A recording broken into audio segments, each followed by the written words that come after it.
Aquí estamos otra vez con el enlace latinoamericano-europeo. Hola y buenas noches en Europa, buenas tardes en Ecuador, en América Latina y un caluroso saludo también a quienes nos siguen en cualquier parte del mundo. A quienes nos acompañan aquí conectados en el Zoom, a quienes nos ven a través del Facebook Live y del YouTube, y a todos los medios digitales que nos transmiten.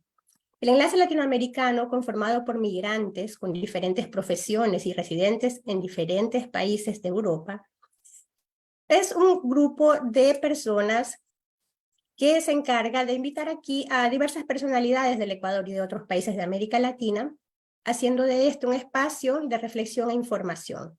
Nosotros tratamos temas coyunturales de nuestra región. De igual forma, invitamos a todos quienes nos quieran aportar a este espacio con algún tema de reflexión acerca de la región que nos contacten por medio de nuestras redes sociales. Quiero dar unas gracias totales también a todo el equipo de trabajo de L que hace posible este espacio. Mi nombre es Elizabeth Sáenz y transmito desde Alemania. Un abrazo y bienvenidos. Hoy, L le da la más cordial bienvenida a Jorge Vicente Paladines, a quien tengo el placer de presentar. Él es licenciado y PhD en Derecho Penal y Política de Drogas por la Universidad de Bremen, Alemania. También tiene una maestría en Derecho Constitucional por la Universidad Andina Simón Bolívar. Es profesor de Sistemas Penales, Derecho Constitucional y Criminología. Además, es autor de varias publicaciones, como La punitividad de los umbrales y el castigo al microtráfico, del 2017, La crisis carcelaria del Ecuador, del 2021. Jorge Vicente Paladines es profesor de la Universidad Central del Ecuador y es articulista de diversos medios en Argentina, en Ecuador y en otros países de América Latina. Dicho esto, con mucho gusto le doy la palabra a Jorge Vicente, recordándole que cuenta con unos 20 a 25 minutos para la ponencia y luego pasaremos a una ronda de preguntas de nuestra audiencia. Bienvenido, Jorge Vicente. Adelante. Muchas gracias, hermanas, hermanos compatriotas y sobre todo migrantes. Y por medio de ustedes, pues un triple abrazo a nuestra gente allá en Ecuador, en nuestra América, como decían las y los compañeros de Cuba para definir a Latinoamérica. Bueno, el tema que me han invitado para comentar es esa relación entre el narcotráfico y la explosión de violencia que está sucediendo hoy en día en Ecuador. ¿Cómo explicar lo que está pasando en el Ecuador? Y para esto es importante hablar de los diagnósticos. Los medios de comunicación, muchos periodistas patibularios, complacientes con los gobiernos de turno, descartan esta idea de los diagnósticos y dicen, estamos llenos de diagnósticos, lo que queremos son soluciones. Un momentito, hay que tomar esto un poco con cuidado. Es como una secreción nasal. Cuando uno va donde el médico le puede decir tiene una influenza, tiene una gripe, puede ser una alergia, puede ser el hígado graso, pero también puede ser el líquido cefalorraquídeo, el líquido del cerebro. Un mal diagnóstico nos puede llevar a una receta que nos mate. Un mal diagnóstico en algo tan delicado como explicar las causas de la violencia en el Ecuador nos pueden llevar a recetas, a medidas, a políticas públicas que nos lleven a un estado mucho más grave o que agudicen esa violencia en la que están perdiendo la vida y está generando un cambio de la política pública estos últimos tiempos Ecuador. En Ecuador hay sin duda una relación de toda esa violencia con el narcotráfico. Yo quisiera que se entienda esto más o menos como la fórmula del agua. Hay dos moléculas que intervienen en la explicación de la causalidad de la violencia en el Ecuador para intentar dar un diagnóstico, otros anteojos y sobre todo a través de ese diagnóstico otras salidas políticas, político-criminales o de políticas públicas. Esas dos moléculas tienen que ver, una, el narcotráfico, la configuración del narcotráfico a nivel internacional también, a nivel regional y a nivel local, y otra tiene que ver con la política económica, con las políticas neoliberales, concretamente.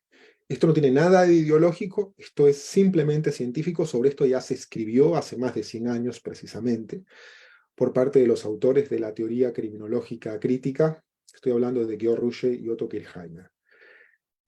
Sobre el narcotráfico en Ecuador, hay una especie de división criminal del trabajo a nivel internacional.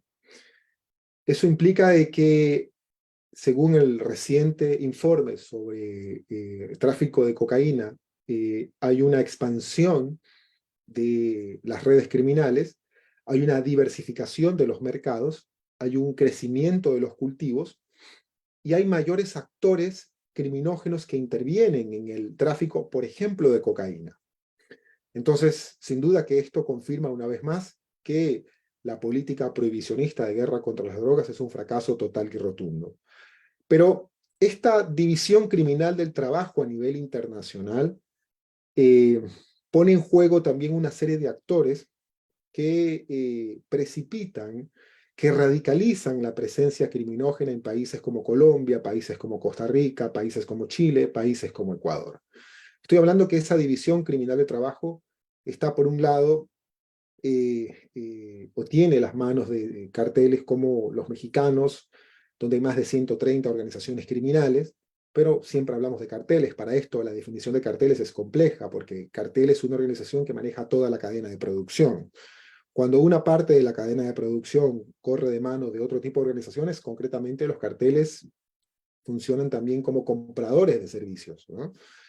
En México estamos hablando concretamente de carteles como el de Sinaloa, carteles como Jalisco Nueva Generación, pero también el surgimiento y la profundización de la criminalidad en Brasil, por ejemplo, a partir del PCC, el Primero Comando de la Capital, del Comando Vermelho, de las tradicionales organizaciones criminales del sur de Europa, entre ellas una de las vertientes de la mafia italiana, de la Tranqueta, de la mafia de los Balcanes, conocida más reduccionistamente como la mafia albanesa. Se dice de la mafia de los Balcanes porque tiene que ver con la desintegración de Yugoslavia.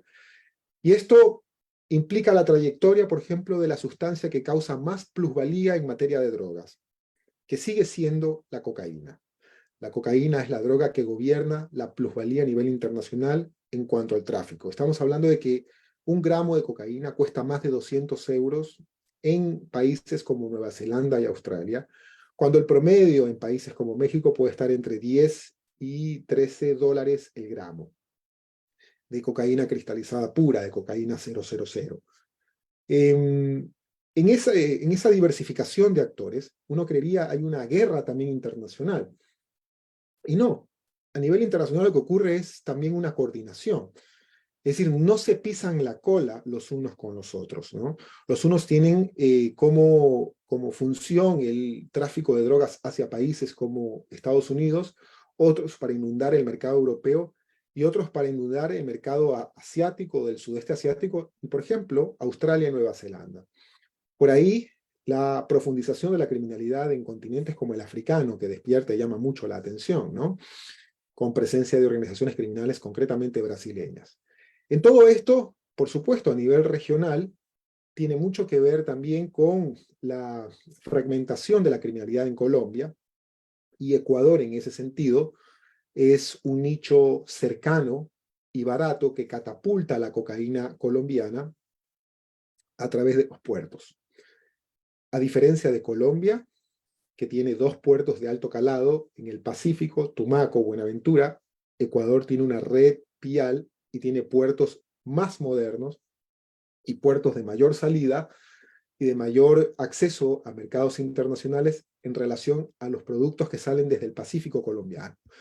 Entonces, Ecuador es un país atractivo para Colombia, para las organizaciones criminales de Colombia, por su cercanía, porque también ofrece una red de puertos modernas, porque también, además, y hay que decirlo, la moneda, y esto lo dice el Premio Nobel de Criminología, estoy hablando de Peter Reuter, que hace sus estudios sobre economía y drogas en Estados Unidos, el dólar simplifica, sin duda también, la coordinación de las organizaciones criminales, el medio de pago. Es muy difícil también, o se complejiza el trabajo de las organizaciones criminales cuando tienen que convertir la moneda de pesos mexicanos a dólares y de dólares a pesos colombianos, etc.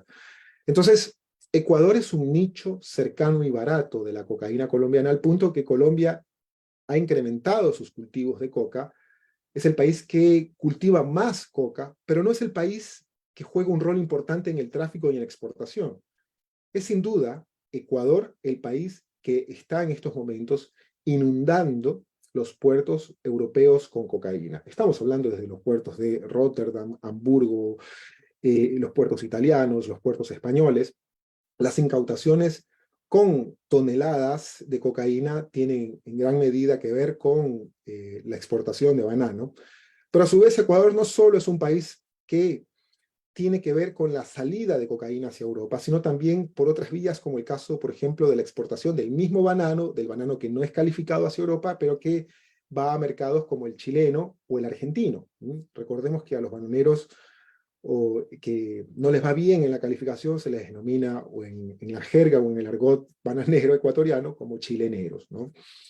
Y los puertos de San Antonio en Chile, y las vías también de la Amazonía que tiene como salida a Europa. Es decir, Ecuador es un caramelo estratégico para el narcotráfico que a su vez ha diversificado sus redes criminales y que pone en juego a una serie de actores internamente que ha generado una saturación.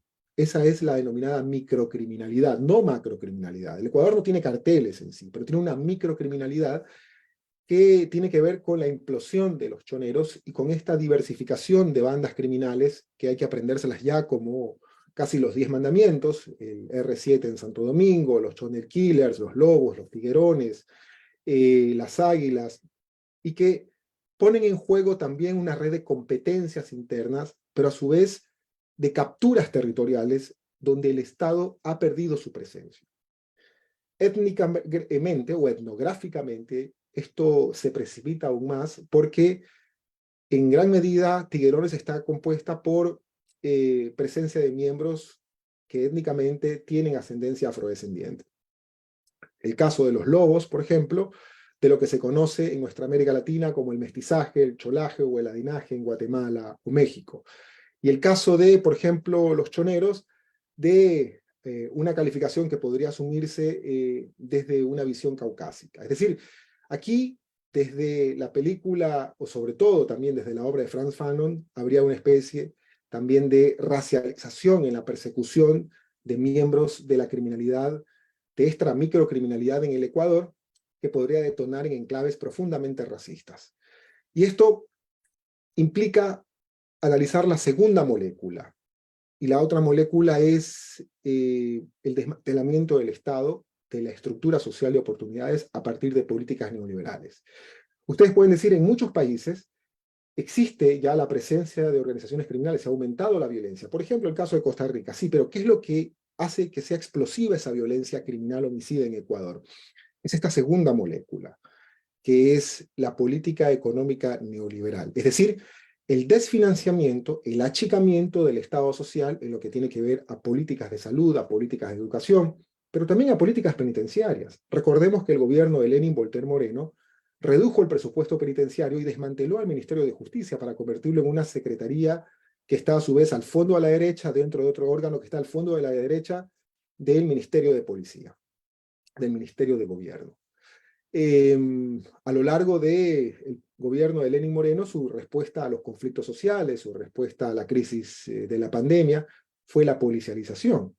Y cubrió, además, la gestión carcelaria con perfiles policiales. Si bien formalmente las cárceles ecuatorianas, las 36, pero además depende de cómo se las cuente, no están administradas por la policía, basta ver con los perfiles, las hojas de vida de directores, subdirectores y de ministros para darnos cuenta que de alguna forma la gestión policial es la que está administrando las cárceles ecuatorianas.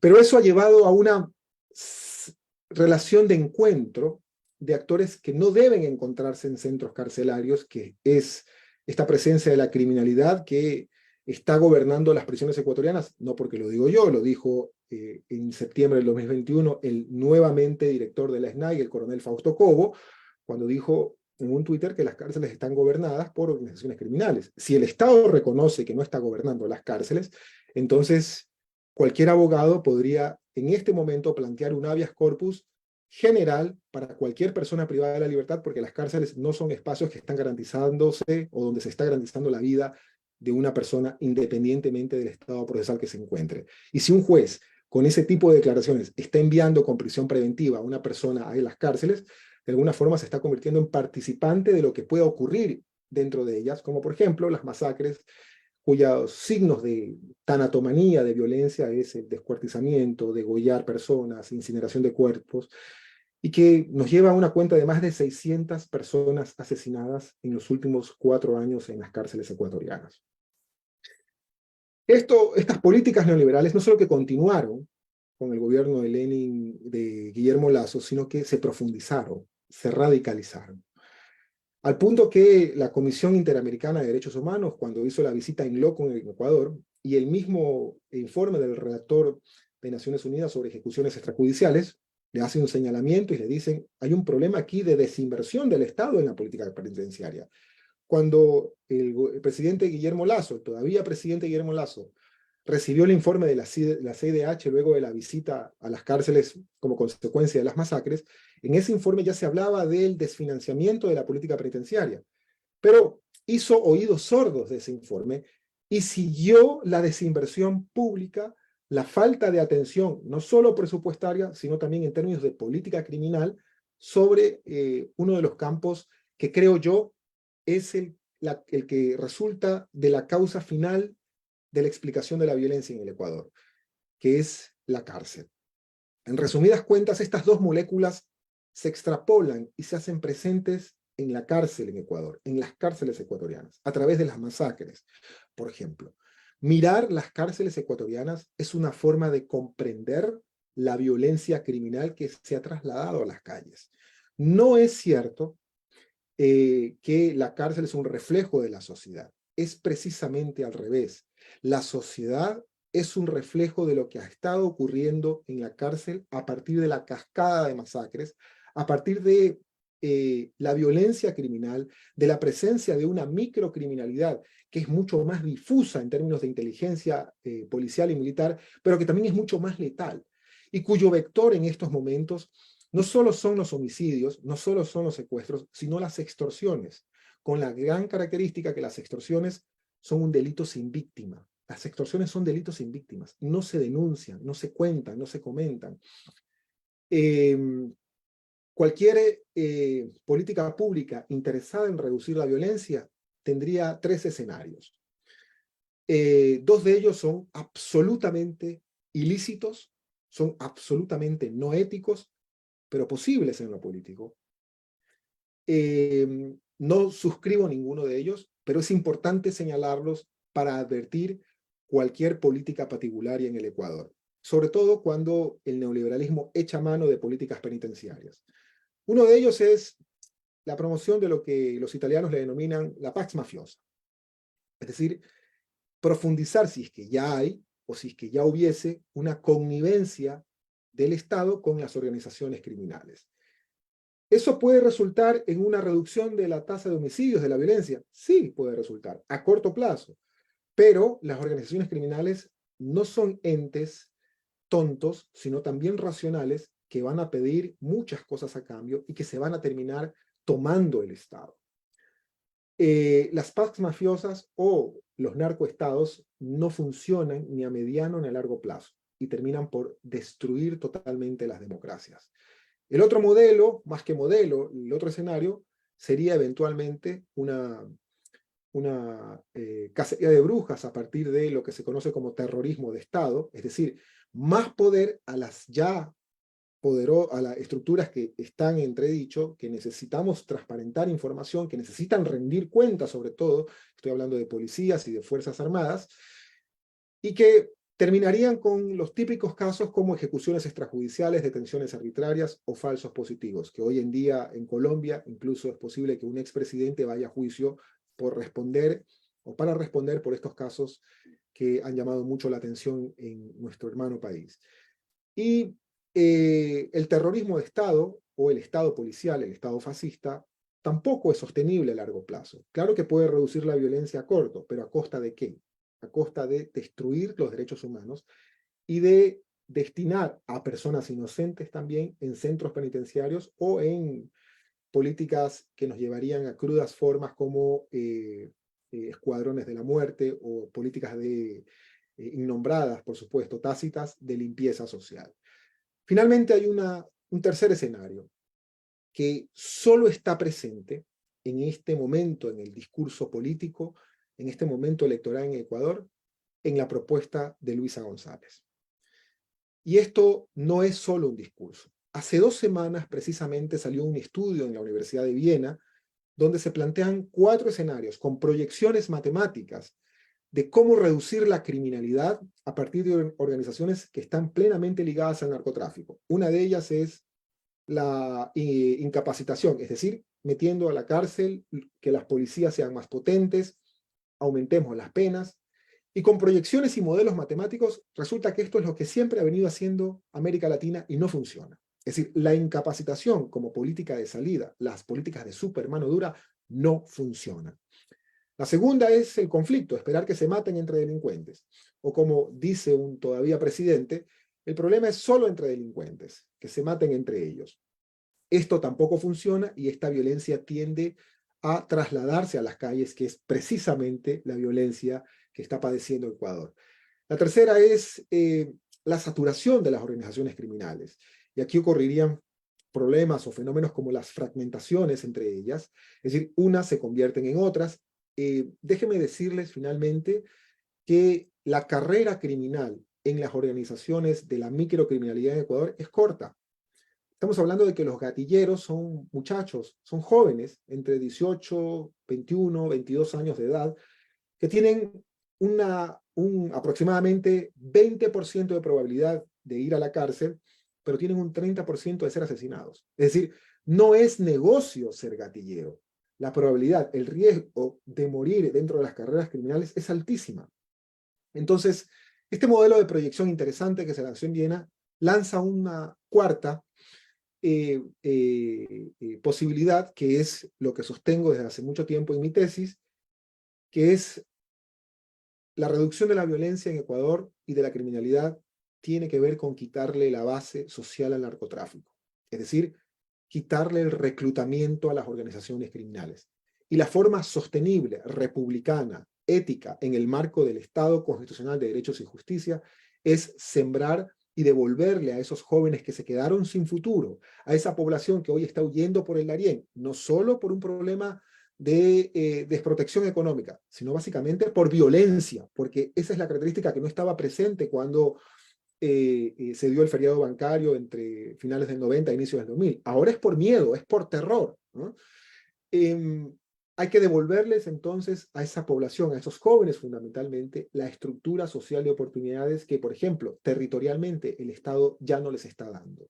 Esa retirada del Estado en territorios ha generado un desamparo, pero sobre todo la posibilidad de que las organizaciones criminales sean en estos días, posiblemente el mayor empleador en muchas de las provincias de la costa ecuatoriana.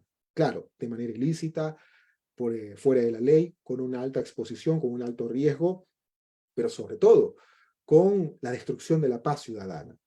El generar finalmente salidas a esta gran inseguridad integral, porque Ecuador vive una inseguridad integral que no solamente tiene que ver con la violencia criminal homicida, sino también con la inseguridad a partir de la falta de medicinas, de la destrucción y el deterioro de la política de salud. Es decir, es verdaderamente integral. Para comenzar con volver a periodos cuando ya en el siglo XXI tenemos que discutir si es que hay ciudades que no tienen energía eléctrica. Es decir, no podemos ni siquiera discutir eso y Ecuador vuelve, hay una vuelta de siglo en ese sentido. Estas son políticas, o la salida de quitarle la base social al narcotráfico es una política sostenible, largoplacista, que es lo único que le va a devolver la tranquilidad y sobre todo a la soberanía y la paz a las y los ciudadanos.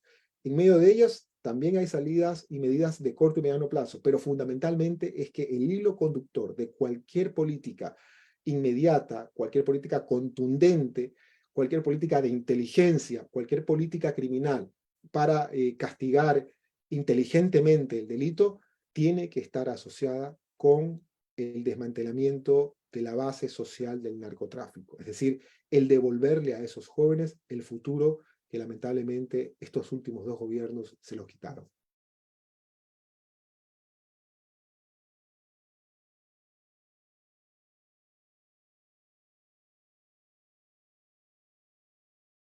Gracias, Jorge. Ahora eh, Jenny se encargará de la moderación. Por favor, compañera. Buenas noches, Jorge. Buenas noches a todos, queridos panelistas y a nuestra audiencia. Les agradecemos por estar aquí conversando con Jorge. Jorge, lo que nos has comentado es bastante interesante porque estamos viviendo en un país que tiene al momento un índice de violencia que es extremadamente alto y mucho de esto se ha relacionado con el tráfico de drogas, ¿no? Ahora tenemos un debate que pasa a través de todos los estratos de la sociedad acerca de los umbrales diferenciativos de la droga que se establecieron durante el gobierno de la Revolución Ciudadana y muchos todavía tienen este concepto de que esto es lo que ha causado el problema de consumo de droga en el país.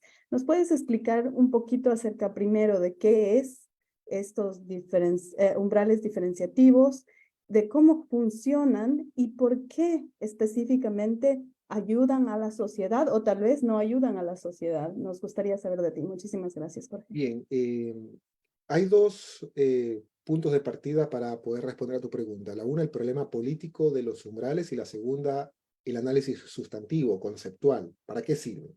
Quisiera comenzar por la manipulación política del tema.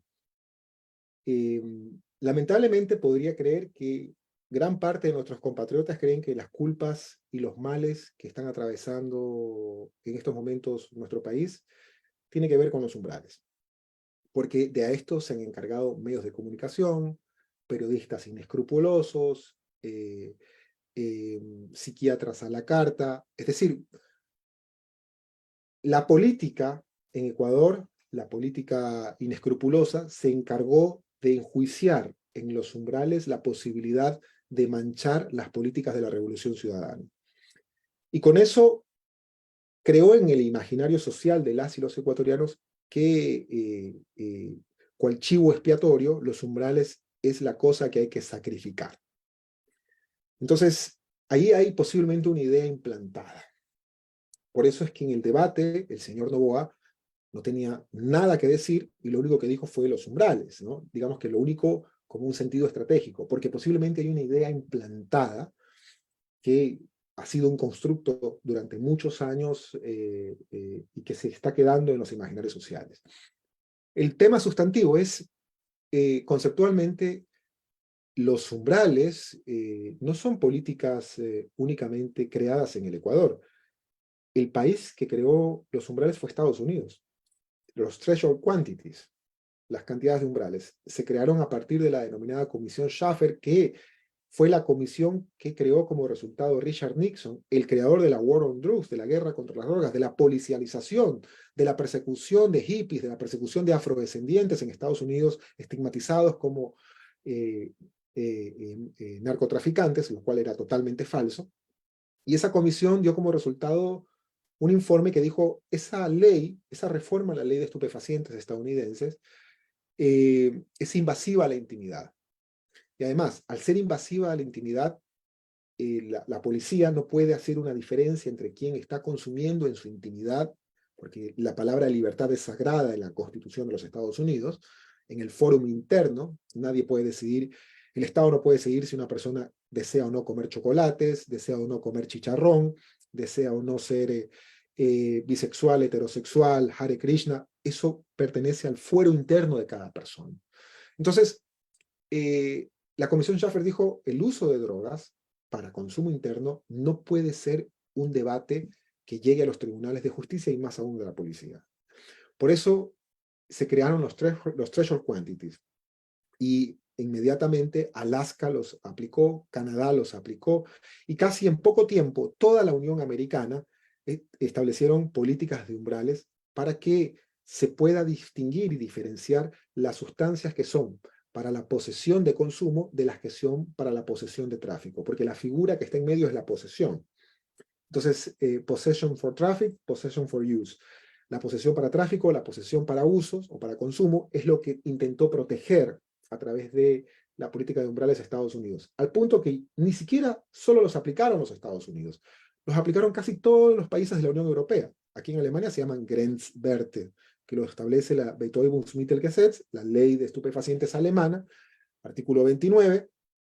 Así que los 16 estados de la Federación Alemana tienen umbrales. Y cuando se dice que los umbrales son políticas que ayudan al narcotráfico, pues habría que preguntarle a los alemanes, hay que preguntarle a los portugueses, hay que preguntarle a los españoles, hay que preguntarle a los estadounidenses, si sus gobiernos entonces quisieron que deliberadamente sus habitantes usen drogas de uso ilícito a partir de los umbrales. No, lo que sus gobiernos quieren es que ningún inocente vaya preso. Es eso. El punto que tiene que proteger los umbrales es que, a pesar que las drogas, el tráfico de drogas, a partir de las convenciones internacionales, está prohibido, no pueden meter a la cárcel a personas inocentes. No deben meter a la cárcel a personas inocentes. Y Ecuador fue, característicamente, ha sido, y lo sigue siendo, el país que más sentencias tiene ante la Corte Interamericana de Derechos Humanos por criminalizar a consumidores. Entonces, ese antecedente, que por cierto, cuando se criminaliza a consumidores, y en muchos casos, estos casos llegaron a la Corte Interamericana de Derechos Humanos, las sentencias castigan al Estado ecuatoriano, sentencian al Estado ecuatoriano a pagar indemnizaciones que no salen de los bolsillos, porque debería haber derecho de repetición, que todavía no se ha aplicado efectivamente, de los funcionarios policiales y de los funcionarios judiciales que nos llevaron a esas condenas. Los pagamos los ecuatorianos, todos los pagamos. Y con el precedente de la vergüenza de quedar como países que estigmatizan y que violan los derechos humanos. Con ese precedente y la Constitución de 2008, artículo 364, se prohíbe la criminalización de usuarias y de usuarios, y los umbrales lo que hacen es sintonizar esto, que más adelante la Corte Constitucional en 2 páginas, en 2019, dice sí, los umbrales tienen como función el que no se criminalice usuarios, pero básicamente, antes que hablar de usuarios o de consumidores de drogas, estamos hablando de personas que técnica, jurídica y constitucionalmente son inocentes.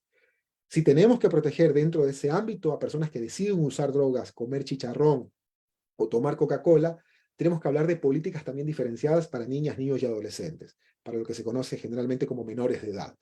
Por eso, en principio, la política de umbrales de mayo de 2013, lanzada por el CONCEP en ese tiempo, es tan importante porque esto llevó a una sintonía además con la Defensoría Pública, cuando Ernesto Pambiño estaba de Defensor Público General, con la Asamblea Nacional, con el Código Orgánico Integral Penal, y me parece que incluso hoy en día hasta muchos jueces confunden lo que son los umbrales técnicamente, es decir, las cantidades, los parámetros que el Estado ecuatoriano dice son las cantidades permitidas para tu consumo.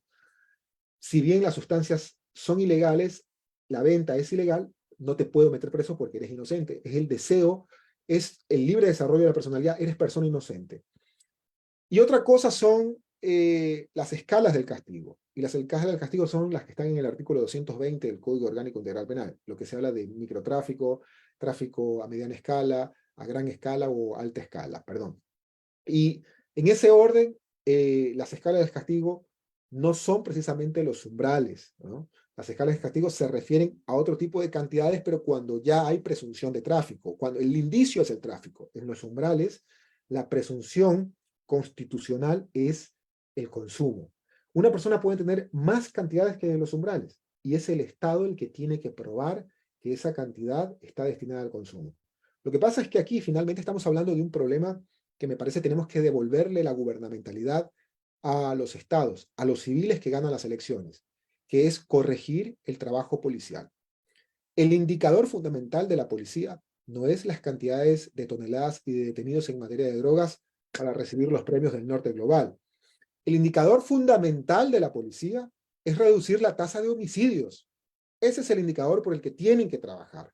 Eso no quiere decir que se desentiendan de lo otro, pero además, desentenderse de lo otro con las contradicciones internacionales, porque mientras estamos metiendo preso una cantidad de gente en las cárceles ecuatorianas que de por sí ya están hacinadas, en muchos países del mundo las drogas están legalizadas. Y es el caso de Estados Unidos, precisamente, ¿no? Entonces, hay que ver lo que Estados Unidos dice y hay que ver lo que Estados Unidos hace también al respecto, ¿no? Y por eso es que la política de umbrales es tan importante mantenerla, porque no se trata de un capricho de la Revolución Ciudadana. Se trata de un principio fundamental, más allá incluso del consumo, más allá del deseo de alguien de encender un cigarrillo o de decidir qué es lo que va a comer o no. Es la inocencia, por Dios. Entendamos que no podemos retroceder al medioevo. El Estado no puede entrar al fórum interno. El Estado no debe decidir qué sustancias, qué cosas se comen las personas cuando ya las informamos. Pero sin duda que el romper o el derogar los umbrales, que es política del Ejecutivo, llevaría otra vez a esa vuelta de siglo donde las policías cumplen con cuotas. El trabajo más abaca de la policía, como decimos en la costa ecuatoriana, es detener a consumidores de droga, bajo el título de posesión. Ni siquiera probándoles que tienen tráfico, no. Porque históricamente la ley 108, la ley de sustancias estupefacientes y psicotrópicas del Ecuador, que rigió durante 24 años, fue una ley que se encargó de detener a diestra y siniestra a personas bajo posesión de sustancias. Ecuador también tiene sus falsos positivos. Personas que han sido detenidas y presentadas realmente ante los medios de comunicación como narcotraficantes, pero que en instancias posteriores del proceso penal, donde ya no llegan los medios de comunicación, se corroboró, se comprobó que verdaderamente fueron personas inocentes. Esos son falsos positivos. El 30% de las personas privadas de la libertad en el Ecuador son personas detenidas por delitos relacionados con las drogas. ¿Son los grandes criminales los que salen en los videos cantando los narcocorridos? No. Son personas detenidas por posesión de sustancias. En muchos casos, esto también nos lleva a comprender las deficiencias del trabajo policial. Porque hay un problema en América Latina. Cuando las policías no están lo suficientemente capacitadas, modernizadas, equipadas, y saben que una persona tiene relación con delitos como homicidio, pero no pueden probarlo, pero no tienen los indicios, pues lo más fácil es que aparezca un porro de marihuana o unos gramos de cocaína a su lado. Pero claro, el tipo penal por el cual están llevando a esta persona no es por homicidio, el tipo penal es por drogas. Es el delito penal más abaca. Los umbrales son una señal de un Estado constitucional de derecho. Es el respeto a la inocencia, a la presunción de inocencia. Derogar los umbrales es volver a la barbarie. Ahora, mira, hemos visto, yo he participado en algunos lives en TikTok y he visto gente bastante humilde que a gritos piden, porque tienen miedo por sus hijos, que se eliminen los umbrales. ¿Qué mensaje les darías a esos padres de familia que están preocupados que sus hijos se van a volver consumidores y que piden, que exigen en verdad, incluso muchos dicen que van a escoger un candidato sobre otro por este motivo? ¿Qué les dirías tú a estas personas que tal vez no entienden el concepto? No, yo creería que lo importante es decirle a nuestra gran población, a nuestros compatriotas, a nuestras hermanas y hermanos que tienen familiares ya con serios problemas de usos de drogas, con trastornos por consumo de drogas, que el quitar los umbrales va a agravar el asunto. Que antes de, posiblemente en los casos más patéticos, de tener a su familiar amarrado en una cama, al quitarle los umbrales, lo van a tener en una cárcel. ¿En qué cárcel? En las cárceles que descuartizan a las personas privadas de la libertad. En las cárceles donde los detenidos se convierten en reclutas de las organizaciones criminales y siendo personas inocentes. El problema central en todos esos casos, que son lacerantes, que duelen, es que Lenin Moreno ni Guillermo Lasso tienen políticas de salud en materia de drogas. No tienen. No existe. Y a estos compatriotas, a estas hermanas y hermanos, tenemos que decirles que es la deficiente política de salud en materia de drogas, de salud mental en el caso concreto, lo que ocasiona que se agudice el acceso a un verdadero tratamiento de sus familiares que están en situaciones de consumo de sustancias. Pero además, ¿qué tipo de sustancias? Y en eso debería colaborarnos la policía en Ecuador. Para eso debería ser también la inteligencia. ¿Cuál es la sustancia que está provocando en ciudades como Guayaquil situaciones de consumo problemático, como lo señala la Constitución, trastornos por consumo, como lo dice el Manual de Diagnóstico y Estadístico de Trastornos Mentales, la DMS-5? Es la H, la heroína compuesta, la heroína degradada, que viene precisamente de Colombia. Hay un servicio de inteligencia que se ha encargado de desmantelar a las organizaciones que están traficando H e inundando con H a nuestros jóvenes, a nuestros niños, que ya tenemos compatriotas zombies. No necesitamos ver imágenes de Filadelfia. Desde hace muchos años estamos teniendo en Ecuador ciudadanas y ciudadanos zombies como consecuencia del consumo de H, que también es un opioide, que viene de la heroína. Sí, que no es precisamente fentanilo, que puede en algunos casos ser contaminada con fentanilo, pero desde hace algunos años el tráfico que tiene que ver con consumos precarios, con consumos pobres en nuestra población es la denominada H, conocida en Colombia como la letra, heroína. Sobre esto tiene que haber un capítulo especial de salud pública, porque no es lo mismo el tratamiento de salud pública de cocaína o de pasta base de cocaína que de fentanilo, que de heroína y sobre todo de heroína compuesta como de H, así como no es lo mismo las políticas públicas de salud en materia de alcohol que las políticas públicas de salud en materia de tabaco. Por cierto, a propósito de adicciones, uno de los temas interesantes en Europa es que dentro de ellas también cuenta, por ejemplo, las adicciones por videojuegos, por juegos en línea, las adicciones por presencia del celular en niñas, niños y adolescentes en la mayor cantidad de horas del día. Y esto se está considerando en Europa como un problema de salud pública. Me preguntaría si es que alguna vez el gobierno de Guillermo Lasso o el gobierno de Lenín Moreno se planteó esto para proteger a su población, esa población que se quedó sin acceso a la educación, a esos más de 62.000 niños que no se quedaron sin plazas en las escuelas. Aquí también hay un problema de salud pública, pero volviendo a la pregunta sobre esos familiares que tienen ya a sus hermanos, a sus hijos con consumos problemáticos, el tema central ahí no pasa por los umbrales, sino por las políticas de salud pública. ¿Y por qué no pasa por los umbrales? Porque los umbrales están diseñados simple y llanamente para impedir que un inocente vaya a la cárcel. Los umbrales no son recetas de salud pública. Los umbrales no son recetas psiquiátricas, no tienen como destino la salud pública, tiene como destino el sistema penal, el evitar que las personas inocentes vayan al sistema penal. Los umbrales no corrigen ni la contaminación ambiental ni evitan la guerra nuclear. Quien diga eso es un verdadero demagogo. Muchísimas gracias, Jorge. Tenemos una pregunta de Marcelo Ayala. Marcelo, te estoy permitiendo que hables. Por favor, si es que te puedes activar tu micrófono. Muchas gracias. ¿Qué tal, Jorge? ¿Cómo estás? Hola, Marcelo. Bueno, mira, yo desde el periodismo, desde los medios de comunicación, mi pregunta era, ¿en dónde crees tú que hoy los medios independientes debemos enfocar nuestros esfuerzos para realizar reportajes sobre drogas, sobre violencia, sobre narcotráfico, sobre cárceles? ¿Dónde crees tú que los medios nos estamos olvidando o ignorando tal vez de reportear, de buscar historias, de buscar mejores historias para no caer en las mismas narrativas de la guerra contra las drogas y del prohibicionismo? Marcelo, toda la vida, por ejemplo, han trabajado o se ha trabajado sobre la agenda cultural del cannabis. Me parece que tampoco hay que descaracterizarse, ¿no? Hay que persistir en estas agendas. Esa diversidad temática de reportajes, de investigaciones, son importantes en una democracia, ¿no? Ahora, en política de drogas, cuando esta ya dejó que la sangre llegue al río, comienzan a aparecer debates como, por ejemplo, sustancias, nuevas sustancias psicoactivas, el denominado fentanilo.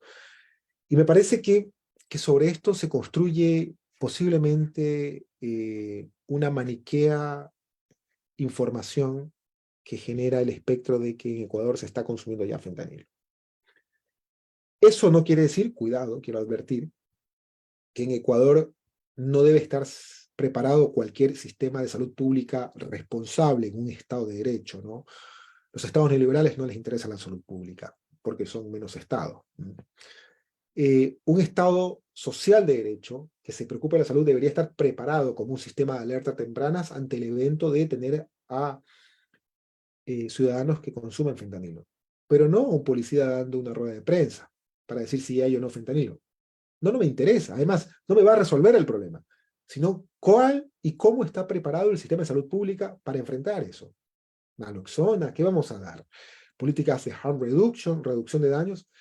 Yo creo que en estos momentos, por ejemplo, cuando por ejemplo, Marcelo, tú has trabajado, conozco a Marcelo, gracias por tu pregunta, durante muchos de tus estudios, reportajes sobre la legalización del cannabis, en estos momentos en Ecuador sigue siendo interesante, sí, pero coyunturalmente, cuando estamos hablando de carteles, de microtráfico, de organizaciones criminales, puede esto llegar a banalizarse y a perder la importancia en la agenda de política pública que debería seguir teniendo. Porque posiblemente en los imaginarios sociales, esos medios de comunicación hegemónicos, lo que estén sembrando en la ciudadanía es cualquier agenda de legalización de drogas, cualquier periodista que me venga a hablar de la legalización de la marihuana, quémenlo vivo. Está loco, ¿no? Porque la droga es la que está causando en Ecuador, y precisamente ese es el imaginario que hay que romper, ¿no? Pero eso implica el volver a lo fundamental. ¿Y qué es lo fundamental?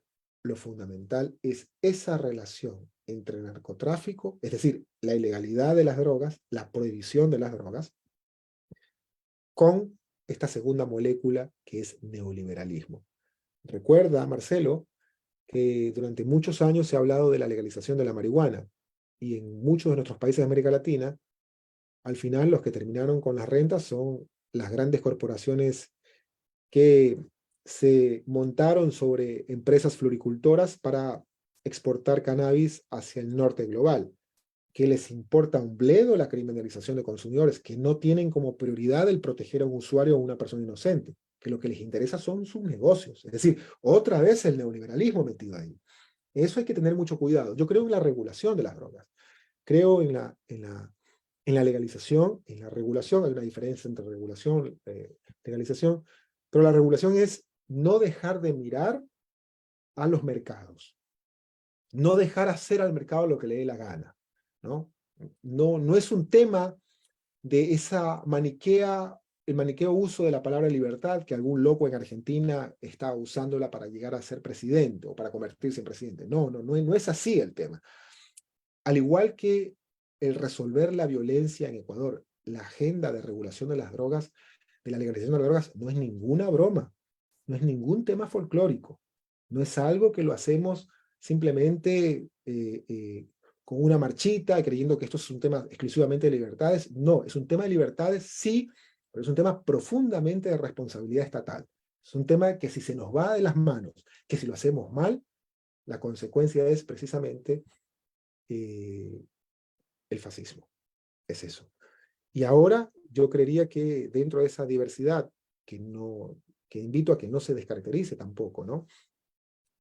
Hay que volver a lo fundamental, y lo fundamental es el interpelar cualquier política de drogas, desde la marihuana, desde la pasta base de cocaína, con la política económica de gobierno. Es decir, lo que está matando al Ecuador en estos momentos no solo son las organizaciones criminales, sino también el neoliberalismo.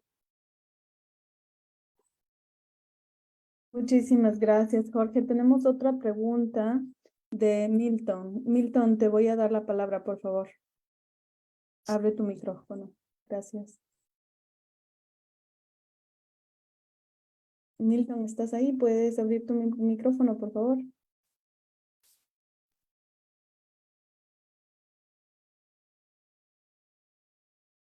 Creo que está teniendo un problema con el audio, porque no se le oye y todavía. Milton, ¿estás en la llamada todavía? ¿Puedes abrir tu micrófono, por favor? No. Bueno, esperamos que él se conecte para continuar con su pregunta. Mientras tanto, otra de las cosas que vemos es esta desarticulación del gobierno, de los sistemas que, como tú decías, han dado paso a esto. Explícanos cómo ves tú el progreso de esta situación, ¿no? Porque no ha pasado el deterioro, no ha sido inmediato, ha sido paulatino, y obviamente ahorita estamos en una posición donde todas estas situaciones nos han traído a este punto. ¿Cómo ves tú qué fueron los puntos que nos llevaron aquí? El deterioro es del Estado, el deterioro es la consecuencia para los derechos sociales, para esa población, para nuestros hermanos que se quedaron sin futuro y que los están obligando a pisar el lodo del Darién. Pero eso es fracaso en lo material, pero esa pobreza, esa miseria, es una pobreza y miseria planificada. Porque eso implica, por otra parte, el éxito y las ganancias, la renta que han recibido los grupos económicos de poder que están alrededor de no solamente el parentesco, sino también de la élite del presidente Guillermo Lasso. Pues hay que ver los ingentes ingresos que han tenido, por ejemplo, los bancos, ¿no? Entonces uno dice, bueno, ¿cómo los bancos pueden tener tanta cantidad de ganancias en Ecuador cuando tenemos a nuestra población que está prácticamente saliendo despavorida a merced de la selva del Darién, a merced de las organizaciones criminales de México, para irse a Estados Unidos porque ni siquiera pueden treparse a un avión porque no les van a dar visa, ya que no cuentan con tarjetas de crédito? Bueno, no son contradicciones. Esa es precisamente la política deliberada que quizás no mintió, que quizás así la planteó Guillermo Lasso, que debíamos de alguna forma intuir que iba por ahí, y que creo que esto nos lleva al gran problema generacional de esta gran palabra que es todo un enigma en ciencias políticas, que es la cultura política. Y el mensaje va para nuestras jóvenes, para nuestros jóvenes, para esas generaciones más allá de la generación millennial, ¿no? Porque una cosa es la comunicación política y otra cosa es el marketing político. Y yo, por ejemplo, cuando tú me hablaste de TikTok, si yo he visto unos 3, 4 TikTok en mi vida, son muchos. Pero quizás el octogenario sea yo, el que está totalmente desentonado con esta generación que mira TikTok, con una población que no es solo un efecto en Ecuador, por si esto también pasa en Panamá, pasa en Argentina, pasa en Europa. Es decir, nuestras poblaciones le creen al meme, creen que un meme es la noticia. Es decir, y es más, si las noticias ya son fake news, el meme es la noticia. Por eso es que vemos posiblemente un candidato que cree que el cartón representa esto que Michel Foucault le llamaba el cuerpo del rey, ¿no? Entonces, cuando Foucault hablaba del cuerpo del rey, el rey era cualquier whatever, como dicen los gringos, pero la corona le daba esa imagen de ser un iluminado, y de estar más cercano a la sociedad. Esa desarticulación o esa descomposición del Estado tiene como coadyuvante la manipulación a través de las preferencias electorales, de las redes sociales, del secuestro de la identidad política de nuestros jóvenes, de esto que Bertolt Brecht decía por estas tierras, del ignorante político. Gracias, Jorge. Sí, me parece muy interesante tu analogía de la corona, ¿no? Porque sí, en El verdad, cuerpo del rey. todavía tenemos el cuerpo de rey en algunos países. Elizabeth, por favor, abre tu micrófono. Nos habla Elizabeth desde Alemania. Bueno, gracias, Gracias. Jenny. Sí, creo que Milton estaba antes que yo, pero bueno, igual. A ver, Iron Cruz. eh, La Perdona, ventanilla. momento, Milton, ¿podrías con parar? Momento, que el Milton tiene el micrófono encendido. sí. Ahora sí, ok, gracias. Bueno, gracias, Jorge, por tu ponencia, bueno, por ilustrarnos, por darnos tantas luces acerca de este tema que es tan complejo y tan difícil a la vez, ¿no? Hablemos un poco de nuestro contexto preelectoral que tenemos ahora, ¿sí? Tenemos el caso inaudito y repudiable de un asesinato de un candidato, de alguien que fue candidato para la presidencia, y vemos que ahora en los medios comunes y corrientes, convencionales, pues se toma esto como excusa para, yo diría, para de alguna manera destrozar el Estado, ¿no? Para destrozarnos más todavía, porque no entiendo la razón. Porque empiezan a manipular a los votantes diciendo pues que los culpables son los que ahora pues apoyan a Luisa, ¿no? O sea, el partido de Luisa, prácticamente Luisa González, son los que han causado este asesinato. A mí me parece bastante inaudito, bastante increíble que hagan esto. A lo que voy es que yo leo también en todas las redes que la gente común y corriente, pues como tú ya bien dices, se creen esos memes, porque podemos hacer la analogía de los memes también, se lo creen y yo me pregunto cómo podemos hacer nosotros como ciudadanos llanos para afrontar estas infamias realmente, ¿no? ¿Cómo podemos hacer también para explicarles a una persona que realmente está acostumbrada solo a informarse por medio de memes, que no es así? Y si esto tal vez también está ligado de una u otra forma al narcotráfico en Ecuador, el asesinato de este señor Villavicencio. Gracias. Bueno, la respuesta a de la democracia de los memes tendría dos salidas. O responderle con otros memes, o la política de la verdad. En estos momentos estamos a puertas de cerrar la campaña electoral, ya mañana. Si el domingo son las elecciones, a quienes estamos del otro lado del Atlántico, según entiendo, no nos van a dar ni certificado electoral. Con lo cual me parece que hay un metamensaje de casi ni vengan a votar, mejor, ¿no? Qué raro. Esto tiene que ver, por supuesto, con esa contaminación que tiene el Estado ecuatoriano, con esa falta de rendición de cuentas, pero sobre todo con el absurdo al que han llegado los medios de comunicación de construir estos fake news en casos judiciales que ya en estos momentos incluso llegan a no ser creíbles. Me parece que este último testimonio, casi contrarreloj, cuando termina el plazo para cerrar la instrucción fiscal, porque se trata de un delito flagrante, cuando se menciona que es otro gobierno el autor mediato, el autor intelectual de este asesinato, en una recta final de las elecciones, lo vuelve en una versión poco creíble.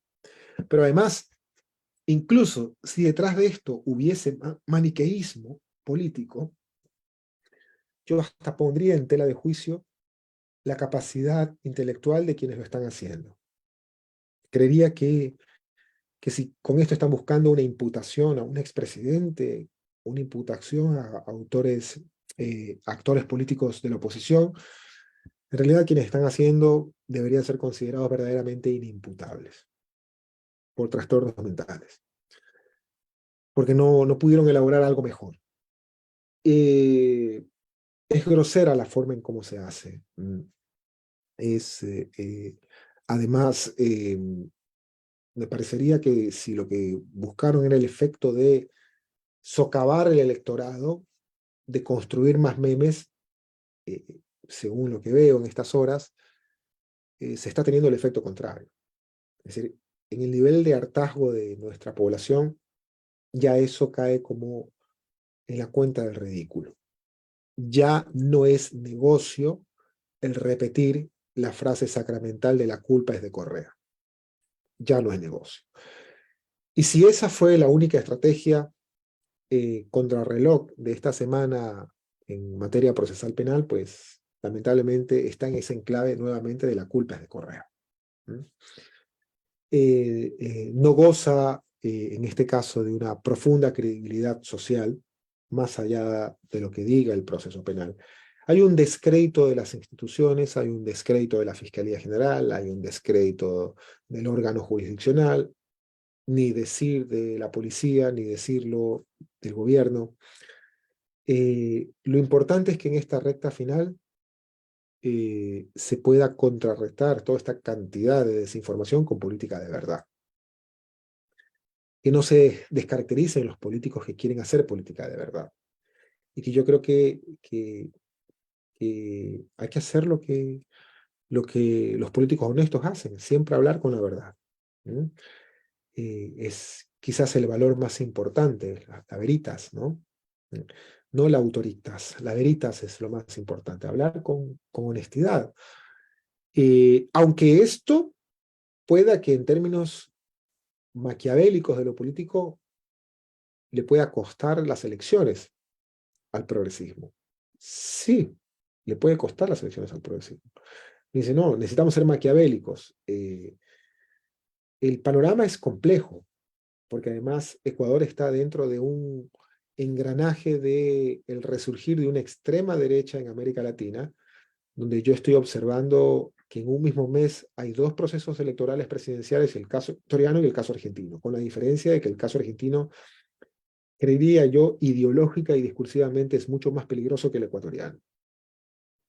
Porque a diferencia de ser un niño rico, en el caso del continente sur hay un discurso ideológico, hay un discurso,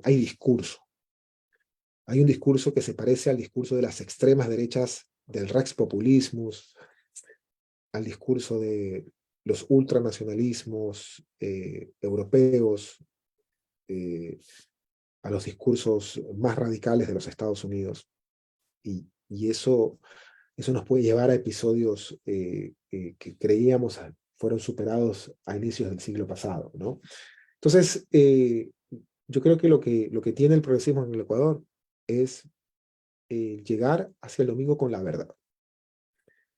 Y a nuestra población, sobre todo el tener la oportunidad de que en estos días, en la cuenta cero, hagamos un verdadero ejercicio de conciencia, que no nos dejemos manipular, que se profundice en espacios como estos, ¿no? Que haya más alternatividad en la discusión académica, política. Yo invito ahí, por ejemplo, en lo que me compete a mí, al trabajo de académicas y de académicos. Yo invito a que nuestros grupos de muchos académicos dejen de ser medias tintas, que salgan del mediastintismo, que salgan de lo tibio, que no se crean que fueron y siguen siendo intelectuales tradicionales. Nunca lo han sido. Todo académico juega un rol también acorde al momento político.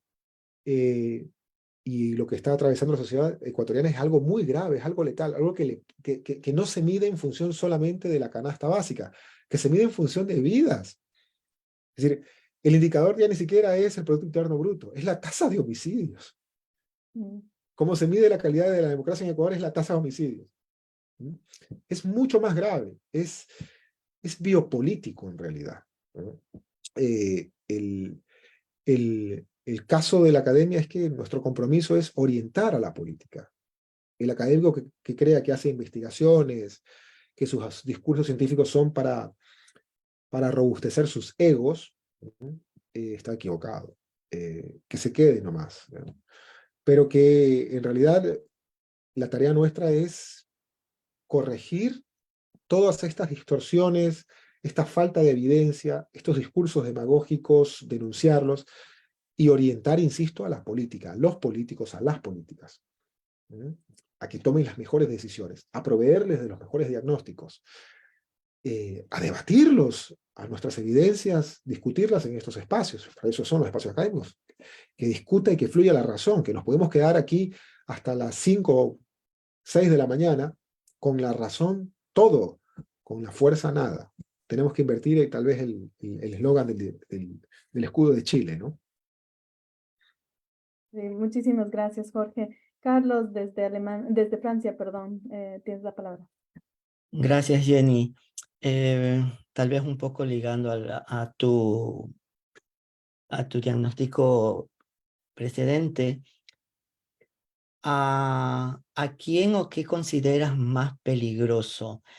¿El neoliberalismo o el narcotráfico? Gracias. Los dos son funcionales. Los dos colaboran entre sí. De hecho, déjame decirte con evidencia que mientras más políticas de tratados de libre mercado en el marco de un Estado achicado neoliberal hay más chance para el narcotráfico. Y estoy pensando, con evidencia, en el caso de Chile. ¿Cuándo los chilenos pensaron siquiera que su territorio iba a ser una de las catapultas del narcotráfico?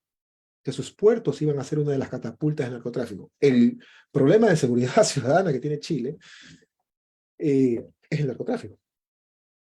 El problema que tiene sus puertos San Antonio es el narcotráfico. Bueno, ¿cuántos tratados de libre comercio tiene Chile?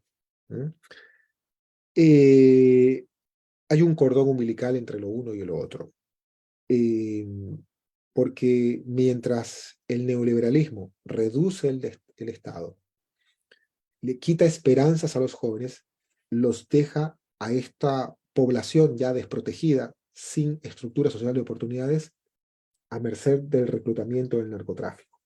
Y el narcotráfico, por su parte, lo que hace es trabajar en un mercado no regulado de las drogas. Es decir, el narcotráfico no actúa sin mercado, necesita del mercado. Lo que pasa es que trabaja en un mercado no regulado. Es eso.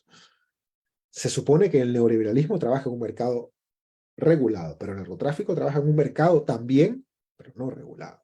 Entonces colaboran, coexisten, llegan a ser funcionales. Yo temo mucho, por ejemplo, que se comience a normalizar la violencia en Ecuador y que las bombas, las cabezas que aparecen en los barrios, las extorsiones en las escuelas, en las casas, comience a presentarse como un hecho social ya, como algo normal. Debemos decirle no, no podemos tolerar. Quienes, usted está en Francia, quienes están de este lado del continente pueden decir que quizás la característica de estar de este lado es precisamente la tranquilidad, con todos los problemas que hay.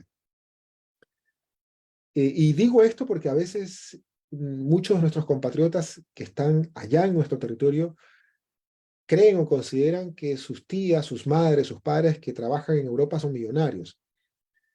Y yo digo, la mejor forma de ver a nuestros migrantes es subirse en un tren y ver a eso de las 10 de la noche, ¿no? Y verle la cara a los migrantes, ¿no? Cuando yo veo los trenes de Alemania y de Francia y veo a nuestras cabezas negras, que son nuestros migrantes latinoamericanos, que son también las personas que vienen de Europa del Este, que son nuestros migrantes africanos, yo veo dolor, yo veo proletariado, yo veo mujeres que huelen químicos para limpiar casas y que terminan con cáncer. Yo veo migrantes que limpian a personas y que terminan con la columna vertebral dislocada en poco tiempo. Yo veo personas acabada, ¿no? Acabada. Entonces, cuando llega de esos meses de diciembre y se llenan nuestros aeropuertos en Quito y Guayaquil a abrazar a sus migrantes, deben saber que esa gente que llega con regalitos, que llega posiblemente con una caja de chocolates, con unos macarrón de Francia o con unas bretzel de Alemania, llegan partiéndose el lomo durante un año. Esa es la migración en Europa, a diferencia de posiblemente la migración en otras partes de nuestros continentes. Yo creo que la de Estados Unidos tampoco es diferente, pero la característica de Europa es esa. Bueno, con todo esto, Europa tiene como vector quizás el que tanto en España como en Francia, como en Inglaterra, como quizás también en Italia, como en Alemania, se pueda salir con un poco más de tranquilidad en la calle. Y digo un poco más de tranquilidad porque la seguridad no es que tampoco esté garantizada, ¿no? Pero esa posibilidad de que nuestros compatriotas, nuestros hermanos, nuestros familiares puedan salir y caminar a la 1 de la mañana en Guayaquil en la noche, hoy en día es imposible, ¿no? Es el miedo. Vivimos un momento, el Ecuador vive un momento, tal vez nosotros no lo dimensionamos, pero lo sentimos, nuestra gente está allá, un momento verdaderamente de terror. Y yo pienso que muchos ecuatorianos añoran volver a esa situación, porque yo viví en el Ecuador 4 años entre el 2013 y el 2017 y te podías ir a la ronda y te pasabas hasta las 3 de la mañana y nadie te robaba, ¿no? O sea, y si alguna cosa pasaba, era muy eficiente también en términos de la policía, de la atención de los servicios de emergencia y todo esto, que era muchísimo más accesible de lo que obviamente esto está completamente destrozado hoy, ¿no? Tenemos a Jimmy Pesantes desde Alemania también. Buenas noches, muchísimas gracias por tu ponencia, está excelente.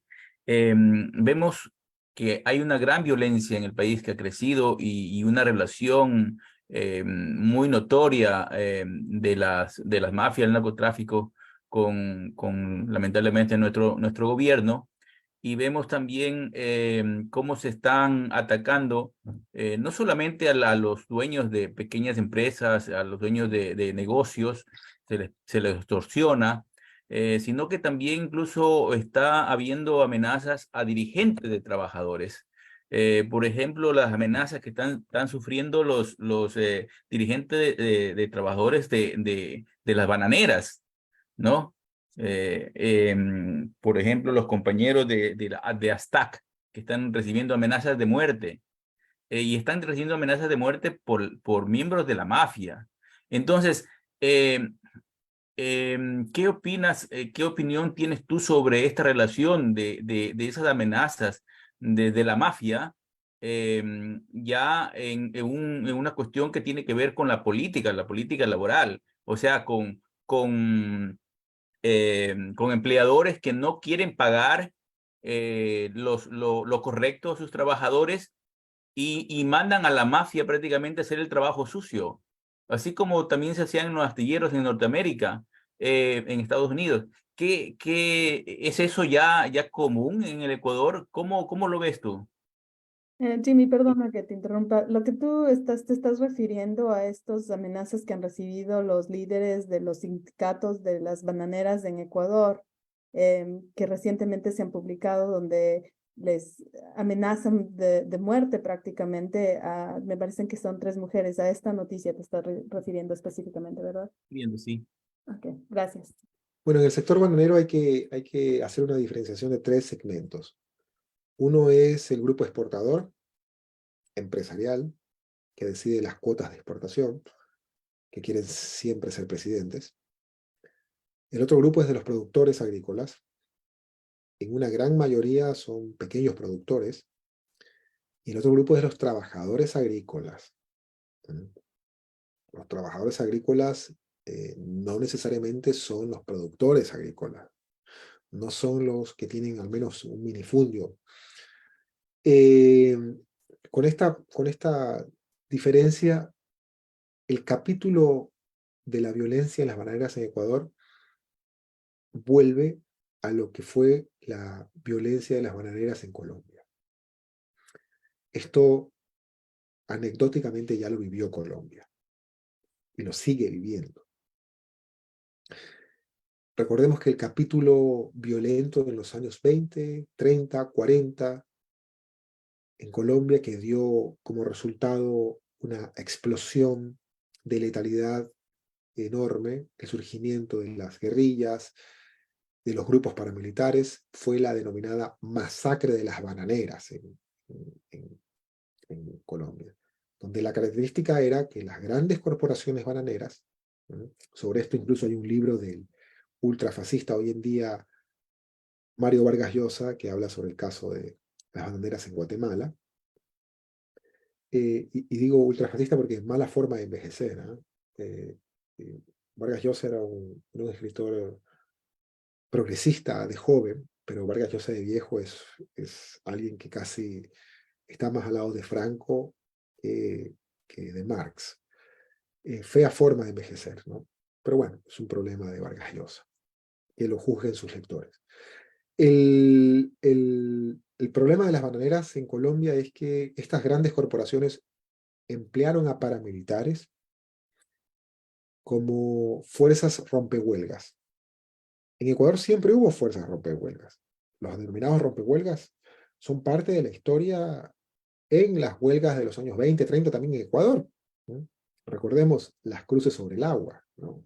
Detrás de eso hay rompehuelgas también, ¿no? Recordemos las obras desde Demetrio Aguilera Malta, Gallegos Lara. Pero en Colombia, estas grandes corporaciones bananeras emplearon a fuerzas paramilitares, a asesinos, para coartar el sindicalismo. Y quedaron impunes.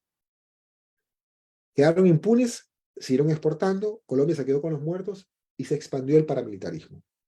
Por eso es que el paramilitarismo en Colombia, los mercenarios, no son un fenómeno nuevo, son un fenómeno viejo. Y esto lo documenta el libro más importante que documenta la violencia paramilitar en Colombia es el libro que lo escribió el cura Guzmán, el famoso sociólogo Orlando Falsborda y el famoso penalista Eduardo Umaña Luna. El hijo fue Eduardo Umaña Mendoza, que también fue asesinado por el paramilitarismo, ¿no? Uno de los miembros del famoso colectivo José Alvear Restrepo, colectivo de abogados que investiga casos de crímenes de lesa humanidad y de paramilitarismo en Colombia, en Bogotá, en el edificio Avianca, hasta ahora recuerdo. El caso de Colombia es básicamente la anécdota de lo que se está pareciendo Ecuador en estos momentos. El problema no es solo contarles una anécdota, el problema es decirles que esa anécdota no ha acabado. Que hay contundentes intentos de terminar con esa historia de violencia en Colombia, no tengo la menor duda, por parte de las decisiones políticas de su presidente Gustavo Petro. No tengo la menor duda. Pero eso es a largo plazo, eso no se va a ver ahora en Colombia. Eso cuesta a largo plazo, está recibiendo la oposición, paros, etcétera. Casi que hasta los militares se le quieren rebelar ya en Colombia, por eso él habla de un golpe blando. Por eso los falsos positivos, etcétera. Pero esta característica de matar a dirigentes sindicales, de eliminar la expresión sindical en Colombia, en Ecuador, como la de las bananeras, es típicamente una expresión de la profundización del paramilitarismo en Ecuador a partir del crimen organizado, a partir de la microcriminalidad. Romper eso implica, insisto, devolver la estructura social de oportunidades, ¿eh? Y sobre todo, el entender que la criminalidad en el Ecuador tiene muchas definiciones. Cuando hablamos de crimen organizado, generalmente nos quedamos con lo que dicen los argentinos como la criminalidad descamisada, la que muestra los tatuajes, la que aparece en los narcocorridos, la que tiene una metralleta, la que hace un signo o un gesto de una banda criminal, y la gente cree que eso es únicamente criminalidad organizada. No, no, no, no, no. En realidad, la definición de criminalidad organizada, cuando se comenzó a tematizar en Estados Unidos, eran los grupos empresariales. Erwin Sutherland, cuando hablaba del black collar, el delito de cuello blanco, estaba hablando de los grandes evasores de impuestos. Entonces, tan criminal es el que descuartiza y graba un video para mostrarlo en redes sociales de cómo mató a 100 personas en una cárcel, como quien desmantela un Estado, le roba sus recursos y lo coloca en ese dinero en otros bancos, en guaridas fiscales, en esos grupos de poder que lamentablemente todavía el derecho internacional penal o el derecho penal internacional no ha logrado discutirla como figuras típicas. Es decir, en el derecho penal internacional discutimos los crímenes de lesa humanidad, el genocidio, se discute la ejecución extrajudicial, que además no tiene una clara definición lo que es ejecución extrajudicial, pero hay una tendencia, sobre todo por parte de juristas estadounidenses, de que también se pueda concebir como crímenes contra la humanidad aquellos mandatarios que deliberadamente desmantelan los servicios de salud y de educación, que desprotegen deliberadamente a sus ciudadanos, que los dejan ante la muerte. Eso se llama como, se definiría como crímenes contra el buen desarrollo, crímenes contra el buen vivir. Tarde o temprano, esas formas de criminalidad tienen que ser juzgadas por tribunales, y esos criminales tienen que llegar. Esa es la criminalidad de cuello blanco, la criminalidad del poder, la criminalidad financiera, que lamentablemente para ese tipo de criminalidad las fiscalías no tienen mucho cerebro, porque es muy difícil comprenderla, no solamente es muy difícil buscarla en una figura legal, es comprenderla e investigarla. Ni siquiera los economistas están entrenados para eso. Peor un abogado que juega a mover la lengua como fiscal. Es más difícil. Se necesita buscar el entramado, las redes, que no solo son nacionales, locales, quiénes son los testaferros, quiénes son los blanqueadores de capitales, dónde está el dinero, dónde están las guaridas fiscales. Ahí están los criminales. Y yo diría que esa es una criminalidad mucho más peligrosa. Pero cuando se habla de capítulos como en el Ecuador, yo creo que estos dos tipos de criminalidades, la criminalidad descamisada con la criminalidad de cuello blanco, colaboran, coexisten. Y hay una tercera criminalidad, que es la que fue estudiada por los alemanes como consecuencia del nacionalsocialismo, que es la criminalidad abiertamente del Estado, la que tiene uniformes. Y le llaman aparatos organizados de poder. Entonces, si sumamos esta constelación de tres formas de criminalidades, tenemos ya un Estado que posiblemente dejó de ser un Estado de derecho. Como dirían los alemanes, posiblemente en estos momentos Ecuador sea un Kaput-Islam. Gracias, Jorge. Qué interesante tu punto de vista en esto. Bastante te abre tu visión acerca de lo que está pasando para entender la realidad del Ecuador, ¿no? Ahora tenemos a Marta Armijos, igual desde Alemania. Por favor, Marta, tu micrófono. Sí, muchísimas gracias. Jorge, sí, el tema en Alemania hay estos Grenzwerte, estos umbrales, pero en Alemania en forma, yo iba a decir interesante, va a decir no, en forma, es muy interesante ver que no se ha legalizado la droga. Y ahí va mi pregunta, ¿cuál es la diferencia? ¿Qué es la legalización de las drogas? ¿Cuáles son los países que han legalizado la droga? ¿Y a qué nos lleva la legalización de las drogas? Esa es mi pregunta por un lado. Y por el otro lado, va este tema que para mí es un problema global. Yo me pregunto una y otra vez, ¿cómo es posible que se estaba investigando en el Ecuador un tema de narcotráfico en que la mafia se estaba incrustando en el Estado? Había una investigación dirigida por los Estados Unidos, Europa y Inglaterra, si no me equivoco, Inglaterra. Eso se archivó por parte en el Ecuador. ¿Y por qué? Desde los otros países que están interesados en esta investigación, no se siguió el tema. ¿Qué es lo que hay detrás de eso? ¿Hay interés realmente de descubrir y de realmente evidenciar y cortar este tema? Y ¿Te tendría refieres otras preguntas, pero ahí lo termino. ¿Te refieres a los Pandora Papers? ¿Perdón? ¿Te refieres a los Pandora Papers? No, León de Troya. Ah, ya, ok. Uh-huh.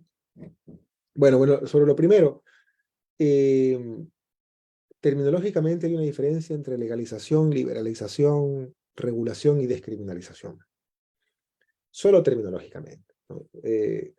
Legalización de las drogas es cuando reconoces que catalogadas sustancias forman parte de un programa, sea para la prohibición, para la penalización, como para las políticas públicas. Es decir, hay un reconocimiento, eso es la legalización. La liberalización es que el mercado decida la venta, el expendio, el comercio de drogas. Es decir, esta idea de Milton Friedman. Milton Friedman hablaba precisamente de la liberalización de las drogas. La descriminalización en sí es compleja porque una cosa es descriminalizar, otra cosa es despenalizar en el español. Pero descriminalizar es quitarle la carga punitiva a la persecución penal de una sustancia. Es decir, que ya no entre la policía ni el derecho penal. Irregular es cuando el Estado dice, bueno, aquí tenemos una sustancia que no voy a hacer tampoco que se haga la feria con esto, que necesito determinar medidas de control social, como cuando no puedo permitir que un ciudadano maneje en estado de ebriedad, tampoco puedo permitir que se mande en un carro cargado de marihuana. Porque más sagrado que perder la libertad por estas tierras es perder la licencia. Y sí, lo que tiene Alemania es una lo que se conoce como descriminalización parcial. ¿No? Se reconoce que las sustancias ilegales también llegan al libre desarrollo de la personalidad, esto que es defendido en el artículo 16 de la Ley Fundamental, que el Estado no tiene que entrar ahí, ¿no? Como lo hizo la jurisprudencia del Tribunal Federal del 94 sobre la marihuana, pero más allá de eso, sí entra la policía. Por eso es que, Perdón allí, hacer hincapié. Justo hay un proyecto de ley en Alemania claro, que cada ciudadano pueda portar, creo que 50 gramos al mes. 28 gramos. 28 gramos al mes. 28, 30 gramos es la discusión ahora. Al mes, hay que decirlo, ¿no? Sí, y es en el caso de, por ejemplo, el cannabis, ¿no? Es de la marihuana. Ya.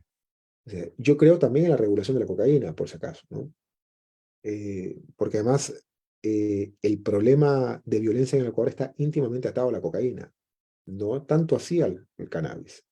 Si lo miramos desde la economía política, es la cocaína, ¿no? Porque además eso ha estigmatizado a nuestros habitantes, ¿no? Entonces, ya no solo en Barajas o en Frankfurt o en Charles de Gaulle, las típicas selecciones aleatorias de ciudadanos con pasaporte mexicano o colombiano es que entran a otra puerta, que también son los ecuatorianos. Y bien, para terminar la primera parte de tu pregunta, de responderla, es sobre la regulación de la marihuana en Alemania. Yo hice un estudio sobre eso precisamente, y Alemania tiene una regulación parcial, ¿no? Porque hay un gran problema. Alemania, a nivel de política exterior, es muy respetuosa de las convenciones internacionales. De hecho, pidió a la Comisión Europea que haga una interpretación de las convenciones internacionales. Y ese es que al final tenemos que discutir en Viena nuevamente sobre la Convención del 61, del 71 y la del 98, ¿no? Porque eso nos lleva también a la pregunta de si se va a portar y a consumir marihuana libremente, entonces tenemos que regular el mercado. Pero regular el mercado en el marco de esas convenciones no es factible. No es factible. Y, sin embargo, hay que ver la práctica ya de otros países, Canadá, Estados Unidos. Y dicen, bueno, si Estados Unidos nos metió en este lío y ellos lo hacen, ¿por qué no lo hacemos nosotros también? Así que el proyecto está todavía en esas fases de discusión. No te olvides que es la coalición, es el punto de vista de la socialdemocracia, el punto de vista de los liberales y el punto de vista de los verdes. Y cada uno tiene también su punto de vista central, entre esos, por ejemplo, la protección a la juventud. Así, vamos a regular, sí, pero entendamos que esto no es licencia para los niños. Esto es algo serio, y yo estoy totalmente de acuerdo en ese sentido, ¿no? Tampoco la vamos a mandar en los kindergarten, no. No vamos a meter a la gente a la cárcel, pero tenemos que prevenir el inicio también de carreras de consumo de cualquier sustancia, hasta de las adicciones en videos de línea, videos de juego, que es lo que dice el comisionado sobre política de drogas. Pero volviendo a tu segunda pregunta, o a la parte segunda de tu pregunta, es sobre la descomposición del Estado y qué pasó con todos estos casos. Pues yo creo que juega un rol estratégico en nuestros países las fiscalías. Si las fiscalías se convierten en aparatos de persecución política o si responden a agendas hegemónicas internacionales, es algo que tenemos que discutirlo democráticamente en nuestros países. Recordemos que en Ecuador, solo quiero dejar algunas pistas nada más para hacer un prolegómenos de esa pregunta. Quizás no sea una respuesta. La reforma del año 2000 cambió el modelo procesal en Ecuador, del denominado sistema inquisitivo, modelo inquisitivo al modelo acusatorio. Es decir, la fiscalía tiene más poder. La fiscalía es la que investiga, acusa. Paradójicamente, la fiscalía no investiga nada. Los que investigan son los policías, es decir, el poder ejecutivo. El fiscal es un tipo que va de conterno a mover la lengua a una audiencia, ¿no? Y a poner los papeles y las firmas. Pero el que investiga, el que va a los operativos, es la policía.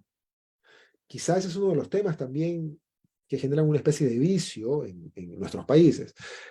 Pero la Fiscalía decide discrecionalmente, no solo por el principio procesal de oportunidad, sino también por política criminal, qué delitos investigar, qué delitos archivar, qué delitos son la agenda del problema ecuatoriano. Este es un tema que el Ejecutivo, gobiernos como el de Rafael Correa, por ejemplo, recuerdo, tenían las coordinaciones de las mesas de justicia. Y no debe ser tan así. Si tenemos un problema de violencia homicida en el Ecuador, tenemos que decirle a la Fiscalía, oiga, déjense de cosas. Tenemos que dirigir todos los recursos a castigar en el marco de la ley a los extorsionadores, pues, a los homicidas, ¿sí? No vamos a meter, no es momento para meter preso a quien haga un grafiti en el centro histórico de Quito. No es momento para eso.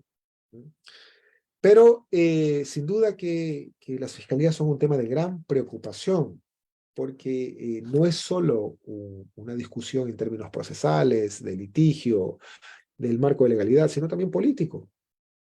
Y hace mucho tiempo que los fiscales pudieron ser colonizados, seducidos por agendas políticas internacionales.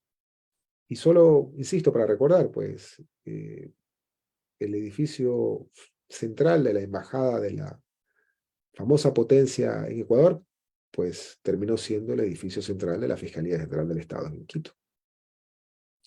Patria y 9 de octubre, y 12 de octubre, perdón. Gracias, Jorge. María, te saludamos desde Italia. Tienes tu pregunta, por favor, habilita tu micrófono. Muy buenas noches, muchísimas gracias por estar presente, soy María Calla.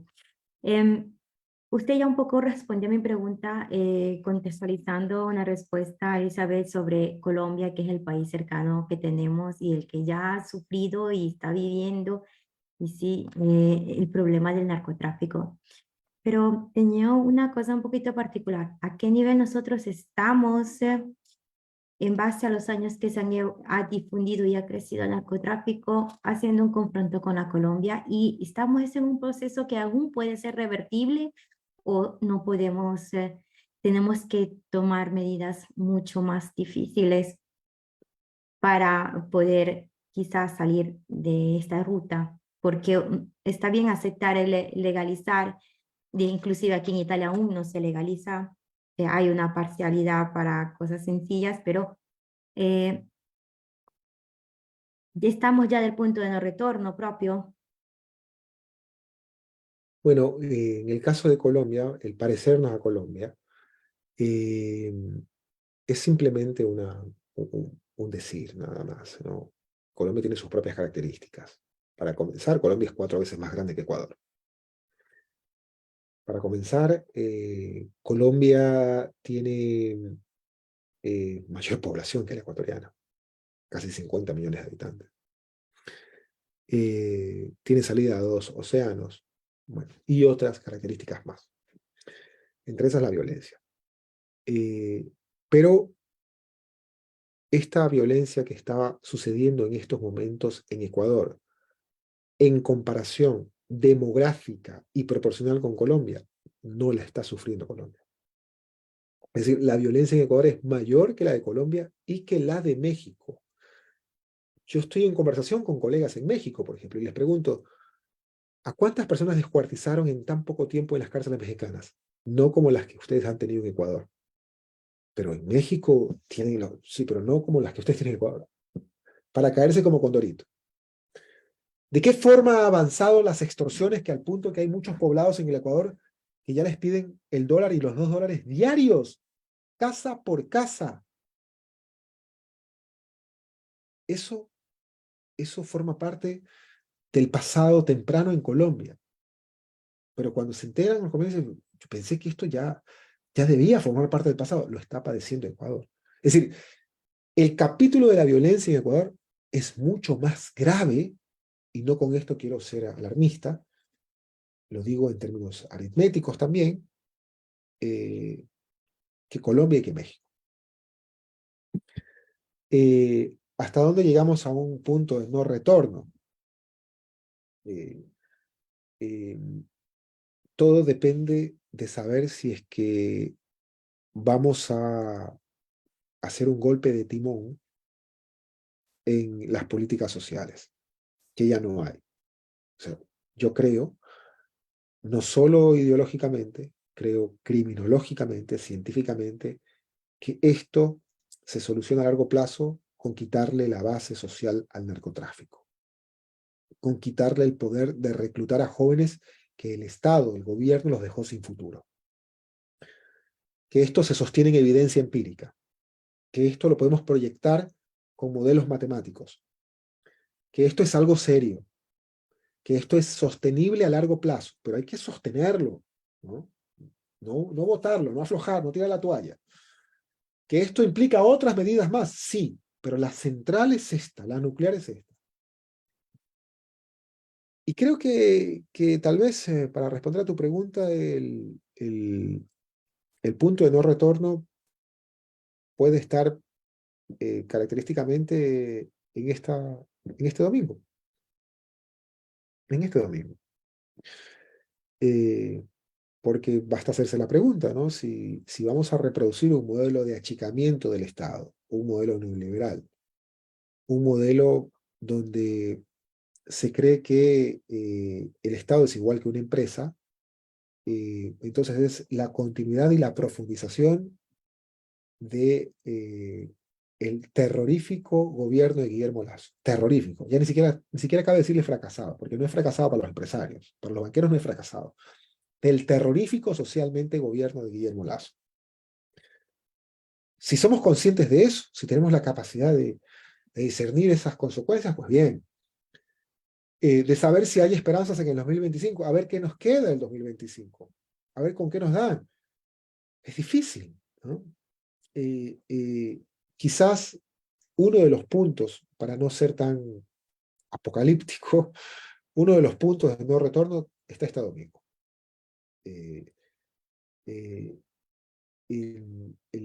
esto quisiera nada más remarcar la diferencia entre administrar una empresa y administrar un Estado, ¿no? Quienes administran una empresa buscan la ganancia y creen que el Estado es igual que administrar una empresa. Ya, sí, cómo no, rapidito, tenemos el servicio de inteligencia, traemos a los G.I. Joe, a los Avengers, vamos a meter a los presos en barcazas, claro, no en las barcazas de mi papá, porque ahí mandamos el banano, con todo lo que hay en banano, otras barcazas que las vamos a alquilar, que las van a pagar los ecuatorianos, etcétera. Bueno, todo esto. El modelo de empresa se basa en algo muy parecido a cómo podría ser distorsionado el modelo de la familia. Cuando los padres, cuando papá y mamá crían a su hijo, a su hija, y lo llevan al kindergarten, lo llevan a la escuela, le dan los juguetes, lo llevan a la rueda moscovita, como decimos, lo sacan a pasear los domingos por el Coliseo Romano, en el caso de Roma, lo llevan a comer pizza, va a la universidad, es para que se convierta en una persona que profesional, económica y socialmente sea distinta y sea mejor que los padres. Pero el papá no le va a decir cuando ya tenga el título de la universidad, cuando ya sea un máster en ingeniería informática, ahora sí devuélveme todo lo invertido, desde niño hasta la universidad. Págame todo lo que te invertimos a ti. Gastamos en ti. Ese es el modelo empresarial. El modelo empresarial cree que tiene que devolverle, ¿no? El Estado no es así. El Estado funciona como la familia. El Estado funciona cuando cree que las políticas sociales son en esto que aparentemente no se ve tasa de retorno. Porque el empresario dice, pero aquí no hay tasa de retorno, el Estado pierde. Eso es lo que lo ven ellos en un primer plano. Claro que hay tasa de retorno. Eso se traduce en no violencia. Eso se traduce en una sociedad tecnológica. Eso se traduce en una sociedad avanzada, en una sociedad del conocimiento, una sociedad de información. Eso se traduce en una potencia mundial. Eso se traduce en eso, en sembrar no violencia. Yo quisiera nada más hacer el ejemplo del trabajo social por estas tierras. Cuando se piensa en un Estado social, quienes sustituyen el trabajo de los policías son los trabajadores sociales. Y si vemos que un papá le está gritando a un niño, el que va a golpear la puerta no es un policía de la INAPEN, es un trabajador social. Y le pueden quitar de por vida la patria potestad a un niño, porque el niño no le pertenece a los padres. El niño tiene derechos protegidos por el Estado, nada más.